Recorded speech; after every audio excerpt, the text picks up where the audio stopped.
What is a city? Mankind's greatest invention or a clumsy byproduct of modern civilization? A natural habitat or a detriment to natural systems? These questions sit at the heart of the Epoch 45 competition to design Indonesia's new capital, Nusantara, as a forest city.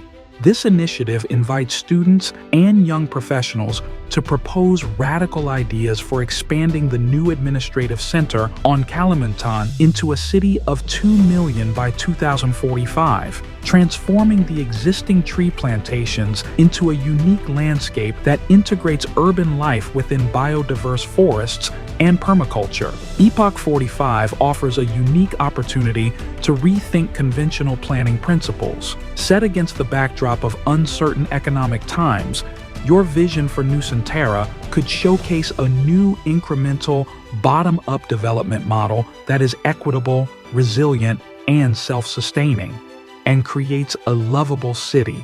To inspire your vision, participants will have access to a 12-part international lecture series featuring leading experts in relevant fields. With a prize pool of $10,000, this is your chance to shape Indonesia's urban future.